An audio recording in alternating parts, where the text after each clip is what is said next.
Budget తనపైన ప్రసంగించడానికి అవకాశం ఇచ్చినందుకు ధన్యవాదాలు. అధ్యక్ష, తెలంగాణ రాష్ట్రం ఏర్పడిన తర్వాత మొదటిసారి ఒక పర్ఫెక్ట్ బడ్జెట్ని పెట్టడం జరిగింది. గత 10 ఏళ్ల బడ్జెట్లో పోలిస్తే 100%, 100% రియాలిటీకి దగ్గరగా ఈ బడ్జెట్ ఉంది.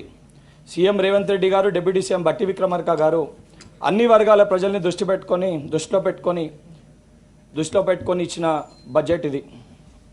ప్రజల సమస్యలు తెలుసుంటే తప్ప ఇలాంటి బడ్జెట్ రూపొందించలేము అధ్యక్ష. సీఎం రేవంత్ రెడ్డి గారు, డిప్యూటీ సీఎం బట్టి విక్రమార్క గారులకి ప్రజల సమస్యలపై ప్రతి ఒక్క రంగంపై పూర్తి అవగాహన ఉంది. అందుకే సరిపడే బడ్జెట్ పెట్టగలిగారు.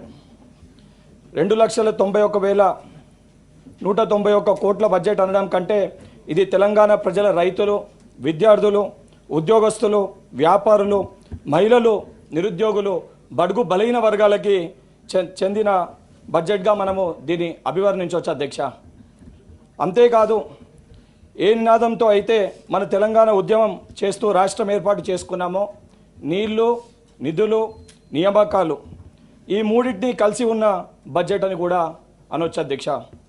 ఈ బడ్జెట్లో ముఖ్యంగా ఏదైతే ఈ సభలో అతి చిన్న వయసు వ్యక్తిగా ఏదైతే విద్యార్థులని, యువకులని వాళ్ళ పక్షాన ఏదైతే రిప్రజెంట్ చేస్తున్న వ్యక్తిగా వాళ్ళందరి తరఫున ఈ బడ్జెట్లో విద్యారంగానికి సంబంధించి 21,292 కోట్లు కేటాయించడం జరిగింది అధ్యక్ష. దానితో పాటు ముఖ్యంగా గత 10 ఏళ్లుగా ఏదైతే యూనివర్సిటీలు ఏవైతే తెలంగాణ రాష్ట్రంలో ఉన్నాయో ఆ యూనివర్సిటీల గురించి ఆలోచన లేకుండా, వాటికి నిధులు కేటాయించకుండా కేవలము ఏదైతే రాజకీయాలకి మటుకే యూనివర్సిటీలని వాడుకోవడం జరిగింది అధ్యక్ష. కానీ ఈసారి ఉస్మానియా యూనివర్సిటీకి 100 కోట్లు, మహిళా యూనివర్సిటీకి 100 కోట్లు, ఇతర తెలంగాణ యూనివర్సిటీలకి 300 కోట్లు కేటాయించి యూనివర్సిటీ ఏదైతే దానికి సంబంధించి బలపరచనీకి, దాన్ని మెరుగుపరచనీకి ఈ నిధులు కేటాయించడంతో ఈ ప్రభుత్వానికి యూనివర్సిటీపై ఉన్న చిత్తశుద్ధి ఏ విధంగా ఉందో చాలా స్పష్టంగా కనబడుతుంది అధ్యక్ష. దానికి ఏదైతే విద్యార్థుల తరఫున, యువకుల పక్షాన ఏదైతే ప్రభుత్వానికి, గౌరవ ముఖ్యమంత్రి గారికి, అదేవిధంగా బట్టి విక్రమార్క గారికి కృతజ్ఞతలు తెలియజేస్తున్నా. దానితో పాటు ఈ ప్రభుత్వం ఏర్పడిన మొట్టమొదటి రోజుకెళ్ళి చాలా స్పష్టంగా గత 10 ఏళ్ల తెలంగాణ రాష్ట్రం ఏర్పడిన తర్వాత 10th క్లాస్ ఎగ్జామ్ కండక్ట్ చేసిన, ఇంటర్మీడియట్ ఎగ్జామ్ కండక్ట్ చేసిన, 10th కెళ్ళి మొదలు పెడితే టీఎస్పీఎస్సీ ఎగ్జామ్ నిర్వహణ వరకు ప్రతి చోట ఎగ్జామ్ నిర్వహించిన తర్వాత ఎగ్జామ్ ఫలితాలు వస్తాయా లేదా, పేపర్ లీక్ అయిన కథనాలు బయటికి వస్తాయా అని చెప్పని ఒక గందరగోళ పరిస్థితి తెలంగాణ రాష్ట్రంలో నెలకొన్నది అధ్యక్ష.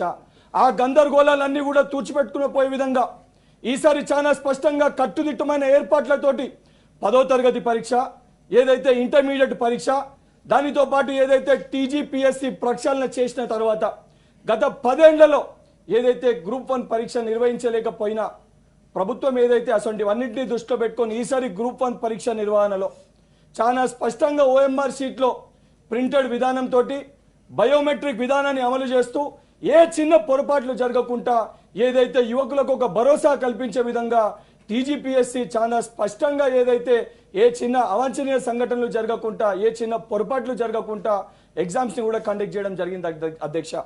దానితో పాటు ఏదైతే గత కొద్ది రోజులుగా ఏదైతే యువకులు ఆందోళన చేస్తే కొంతమంది వ్యక్తులు దాన్ని వచ్చి తప్పుడుగా ప్రచారం చేసి, తప్పుడుగా చూపించే ప్రయత్నం చేశారు అధ్యక్ష. ఈరోజు ఎందుకంటే ఆ వాస్తవాలు చెప్పాల్సిన అవసరం ఉంది. ఎందుకంటే గ్రూప్ 2 డిఎస్సి ఎగ్జామ్ ఏదైతే 2 రోజుల వ్యవధిలో ఉంది, ప్రభుత్వం ఏ రకంగా దీన్ని పెట్టిందని చెప్పి అనేక సందర్భాల్లో చాలా మంది మాట్లాడినారు. కాకపోతే వాస్తవాల్లోకి వెళ్తే అధ్యక్ష, డిఎస్సి ఎగ్జామ్ డేట్ ప్రకటించినప్పుడు ఆ రోజు గ్రూప్ 2, గ్రూప్ 3 దీనికి సంబంధించిన డేట్లు ప్రకటించలే. మే నెలలో డిఎస్సి ఎగ్జామ్ ఉండే.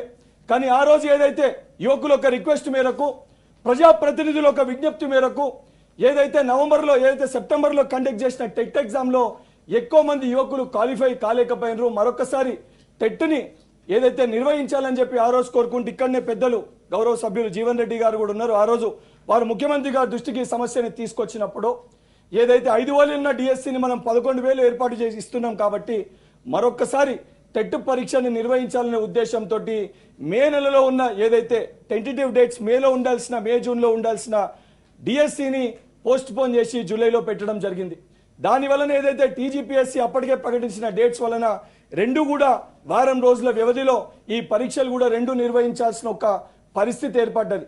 తర్వాత విద్యార్థులు, యువకులు ఒక విజ్ఞప్తి మేరకు, ప్రతిపక్షాలు ఇచ్చిన సూచనల మేరకు పంతాలకి ప్రభుత్వం పోకుండా వాస్తవాలు ఆలోచించి 100% గ్రూప్ 2 పరీక్షని ఏదైతే పోస్ట్ పోన్ చేయాల్సిన అవసరం ఉందని ఉద్దేశంతో భావించి ఏదైతే యువకులతోటి విద్యార్థులతోటి చర్చలు జరిపి గౌరవ ముఖ్యమంత్రి గారు ఏదైతే టీజీపీఎస్సీకి గౌరవ ముఖ్యమంత్రి గారు ఉప ముఖ్యమంత్రి బట్టి విక్రమార్క గారు టీజీపీఎస్సీ కూడా సలహా ఇచ్చి ఆ ఎగ్జామ్ని కూడా పోస్ట్ పోన్ చేసి ఈరోజు యువకుల పక్షాన అండగా నిలబడ్డందుకు ఈ సభాముఖంగా ప్రభుత్వానికి గ్రూప్ 2 అభ్యర్థుల తరఫున ఏదైతే కృతజ్ఞతలు తెలియజేస్తున్నా.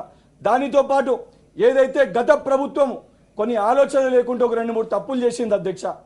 ఏదైతే జియో 46 సమస్య కానీ 317 సమస్య కానీ ఏదైతే గురుకుల రిక్రూట్మెంట్ సమస్య కానీ ఇవన్నిటిపైన కూడా ఈ సమస్యల్ని పరిష్కరించాల్సిన బాధ్యత ఈ ప్రభుత్వం పైన ఉంది. దాన్ని దృష్టిలో పెట్టుకొని కేబినెట్ సబ్ కమిటీని ఏర్పాటు చేశారు.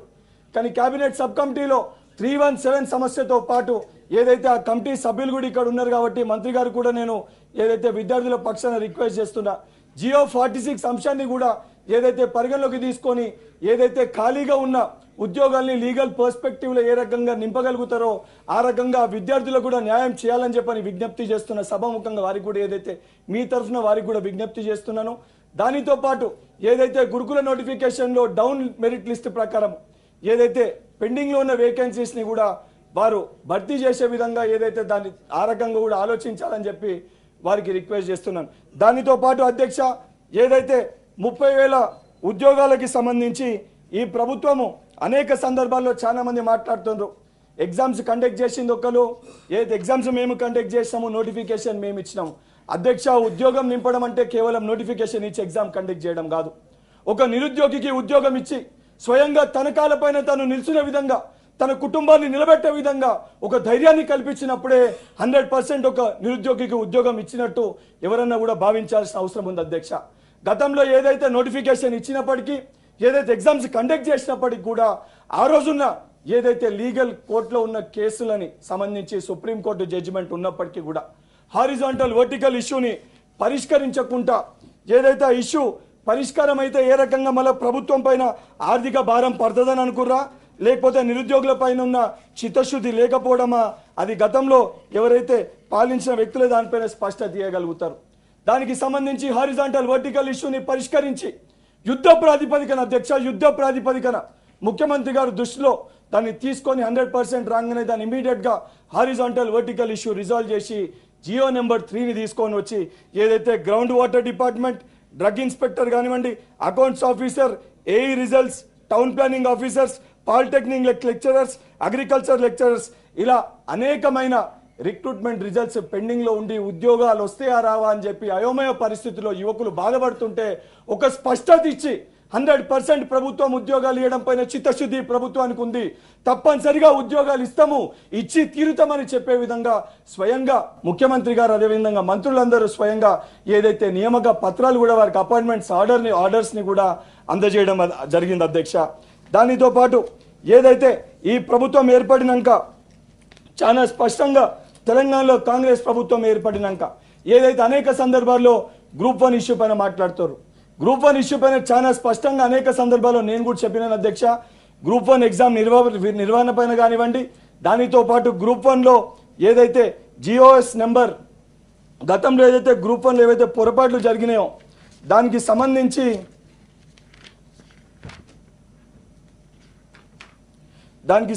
ఏదైతే గ్రూప్ 1 ప్రింటెడ్ దానిపైన కానివ్వండి, దానితో పాటు అందులో అయితే రిక్రూట్మెంట్ పైన కానివ్వండి జిఓఎస్ నెంబర్ 55 గతంలో జిఓఎస్ నెంబర్ 55 వల్ల మెరిట్ స్టూడెంట్స్కి రిజర్వేషన్ ఉన్న స్టూడెంట్స్కి అన్యాయం జరుగుతుందని చెప్పని అప్పటికే నోటిఫికేషన్ ఇచ్చారు. కాబట్టి ఆ రోజు ఏదైతే సభలో ఏదైతే బట్టి విక్రమార్క గారు సిఎల్పి నాయకులు ఉన్న వారు ఏదైతే 1:100 ఆ రోజు పిలవాలని చెప్పి జిఓఎస్ నెంబర్ 55ని దృష్టిలో పెట్టుకొని ఆ రోజు మాట్లాడడం జరిగింది అధ్యక్ష. కానీ ప్రభుత్వంలో ఎప్పుడైతే గ్రూప్ 1 నోటిఫికేషన్ రద్దయిందో మరొకసారి గ్రూప్ 1 నోటిఫికేషన్ టీజీపీఎస్సీ ఇచ్చినప్పుడు ఇదే గౌరవ ఉప ముఖ్యమంత్రి గారి దృష్టికి తీసుకొని వెళ్ళినప్పుడు జిఓఎస్ నెంబర్ 55ని రద్దు చేయడం జరిగింది అధ్యక్ష. రద్దు చేసి చాలా స్పష్టంగా 1:50 ఏ ప్రాతిపదికన పిలుస్తున్నాం కూడా ఒక స్పష్టత ఇస్తూ చాలా స్పష్టంగా ఏదైతే ఆ రోజు ఆ స్పష్టత టీజీపీఎస్సీలో తీసుకొని మీడియా ముఖంగా నేను అదేవిధంగా గౌరవ మంత్రి పొన్నం ప్రభాకర్ గారు కూడా ఇక్కడ ఉన్నారు, చాలా స్పష్టంగా ఆ రోజు ఏదైతే వారికి కూడా వివరించి ప్రెస్లో కూడా చాలా స్పష్టంగా దీనిపైన పెట్టడం జరిగింది అధ్యక్ష. దాని తర్వాత ఏదైతే లీగల్ కాంప్లికేషన్స్ వస్తాయో అంటే గతంలో గ్రూప్ 1 ఎగ్జామ్ కండక్ట్ చేసినప్పుడు కూడా నోటిఫికేషన్లో బయోమెట్రిక్ని పెట్టాలని చెప్పి ఉంది అధ్యక్ష.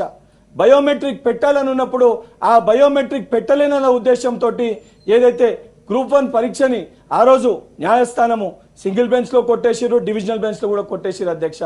అటువంటి పరిస్థితి మళ్ళీ ఈసారి నోటిఫికేషన్ ఇచ్చినాక ఏదైనా పొరపాటు జరిగితే 12 ఏళ్లుగా గ్రూప్ 1 నోటిఫికేషన్ ఏదైతే ఎగ్జామ్స్ రిక్రూట్ చేయలేకపోయినరో ఆ ఇబ్బంది మళ్ళీ తలెత్తొద్దు, ఏదైతే యువకులకి ఒక భరోసా కల్పించాలనే ఉద్దేశంతో ప్రభుత్వం ఆలోచించింది తప్ప పంతానికి పోయి నిర్ణయాలు తీసుకొని కాదు అధ్యక్ష. ఎందుకు ఇంత స్పష్టంగా చెప్తున్నానంటే ఈరోజు చెప్పాల్సిన అవసరం ఉంది అధ్యక్ష. ఇక్కడ వాస్తవాలు చెప్పి యువకులకి తెలియకపోతే ప్రభుత్వం నిజంగానే వాళ్ళకి ఏదో అన్యాయం చేసిందని చెప్పి భావిస్తున్నారు అధ్యక్ష. ఎందుకనంటే అటువంటి పరిస్థితి మళ్ళొకసారి నోటిఫికేషన్ క్యాన్సిల్ అయితే ఒక కోర్టులో సరే కేసు వేసినాక లీగల్ కాంప్లికేషన్స్ వాళ్ళ దగ్గర ఉంటాయి, మన దగ్గర ఉంటాయి. కానీ ఒక న్యాయస్థాన పరిధిలో ఒక రిక్రూట్మెంట్ పోయినప్పుడు అధ్యక్ష 6 months రిక్రూట్మెంట్ డిలే అవుతుంది అధ్యక్ష. మొత్తం ప్రాసెస్ ఆగిపోతుంది. ఒకవైపులా చాలా స్పష్టంగా ప్రభుత్వం ఏదైతే గత 10 ఏళ్లుగా టీచర్స్ కి సంబంధించిన ఏదైతే ప్రమోషన్స్ కానీ ట్రాన్స్ఫర్స్ కానీ చేయలేకపోయినారు అధ్యక్ష. కానీ ఈసారి చాలా స్పష్టంగా ఏ చిన్న తప్పులు జరగకుండా ప్రతి ఒక్కరు అప్లికేషన్ స్వీకరించి 10 ఏళ్లుగా చేయలేని ట్రాన్స్ఫర్స్ని ప్రమోషన్స్ని చేస్తూ చాలా స్పష్టంగా ఎక్కడ ఖాళీలు ఉన్నాయి అవన్నింటినీ కూడా ప్రభుత్వం గుర్తించడం జరిగింది. 11,000 డిఎస్సి రిక్రూట్మెంట్ కేవలము 11,000 యువకులకు ఉద్యోగాలు ఇచ్చాడు కాదు అధ్యక్ష. 24 లక్షల మంది విద్యార్థులు గ్రామీణ ప్రాంతాల్లో బడుగు బలహీన వర్గాల విద్యార్థులు పాఠశాలల్లో చదువుకుంటారు. సరైన సమయంలో వాళ్ళకి విద్యను అందించాలని ఒక దూరదృష్టితోటి యుద్ధ ప్రాతిపదికన ఈ డిఎస్సి ఎగ్జామ్స్ని కండక్ట్ చేయడం జరుగుతుంది. ఏదైతే టెట్ ద్వారా ఏదైతే సమయం పొందలేనని చెప్పి కొంతమంది యువకులు ఎవరైతే ఆందోళన చెందుతున్నారో 100% వారికి భరోసా కల్పించే విధంగా ఇప్పుడు ప్రవేశపెట్టే జాబ్ క్యాలెండర్లో 100% డిఎస్సి రిక్రూట్మెంట్ కూడా మా ఉప ముఖ్యమంత్రి గారు చాలా స్పష్టంగా చెప్పారు. దానికి సంబంధించిన ఉద్యోగాలపైన కూడా 100% ఈ జాబ్ క్యాలెండర్లో స్పష్టత ఇవ్వడం జరుగుతుంది అధ్యక్ష. అండ్ చాలా స్పష్టంగా ఎక్కడ ఏ సమస్య ఉన్నా విద్యార్థులకు సంబంధించి యువకులకి సంబంధించి ప్రజలకి సంబంధించిన ఏ సమస్య పైన అధ్యక్ష ఎవరన్నా గతంలో అనేక పోరాటాలు చేసినాం ఈ సమస్యలపైన వెళ్ళి విన్నపించుకున్నామంటే సంబంధించిన అధికారుల దగ్గర అపాయింట్మెంట్ దొరకకపోతుండే, ఎమ్మెల్యేలని మంత్రుల్ని కలుస్తామంటే కనీసం ఇంటి బయటికి సెక్రటేరియట్ దగ్గర కూడా వెళ్ళలేని పరిస్థితి. నా పైన 88 కేసులు ఉన్నాయి అధ్యక్ష. సుమారు 5 సార్లు జైల్లో పోయినా. ఏదైతే సమస్యల్ని విన్నపించుకున్నాము చెప్పుకున్నామని అంటే సమస్యల్ని వినకుండా గొంతుల్ని నొక్కేసే ప్రయత్నం చేస్తారు. కానీ 100% ఈరోజు ఈ ప్రజాప్రభుత్వంలో ప్రజాస్వామ్యబద్ధంగా ఎవరికే సమస్య ఉన్నా 100% దాన్ని గౌరవించి వారి మాట్లాడే ఒక స్వేచ్ఛని ప్రభుత్వం కల్పిస్తుంది. దానితో పాటు నేరుగా ఆ సమస్యలపైన ఆందోళన చేస్తున్న వ్యక్తుల దగ్గరికి నేరుగా ప్రభుత్వంలో ఉన్న ప్రజాప్రతినిధులు, అది గాంధీ ఆసుపత్రి అయితే నేనే ఎమ్మెల్సీగా నేరుగా ప్రభుత్వం తరఫున దీక్ష చేస్తున్న ఒక విద్యార్థి దగ్గరికి వెళ్ళి ఒక భరోసా కల్పించి ఒక బాధ్యత గల ప్రభుత్వంగా ఈ ప్రజాప్రభుత్వం తీసుకుంటుంది అధ్యక్ష. ఇక్కడున్న పెద్దలు కూడా నేను రిక్వెస్ట్ చేస్తున్నా, 100% సమస్యలు ఏమున్నా ఈ ప్రభుత్వం ఆ సమస్యల్ని దృష్టిలో పెట్టుకొని ఆ సమస్యల్ని పరిష్కరించడానికి సిద్ధంగా ఉంది. ఫీజు రియంబర్స్మెంట్ గతంలో ప్రభుత్వము 4 ఏళ్ళుగా ఫీజు రియంబర్స్మెంట్ చెల్లించలేకపోయింది. 100% దానిపైన కూడా ముఖ్యమంత్రి గారు సంబంధించిన వ్యక్తులను పిలిచి ఒక భరోసా కల్పించి మరి వారి ఏదైతే సంబంధించి వారి పాఠశాలను మూసివేసుకోకుండా ఒక భరోసా కల్పించాలనే ఉద్దేశంతో గౌరవ ముఖ్యమంత్రి రేవంత్ రెడ్డి గారు పిలిచి 1 టైం సెటిల్మెంట్ చేస్తామని కూడా చెప్పారు. 100% ఈ ప్రభుత్వానికి చిత్తశుద్ధి ఉంది. 100% ఇచ్చిన ప్రతి వాగ్దానాన్ని మేము నెరవేరుస్తాము.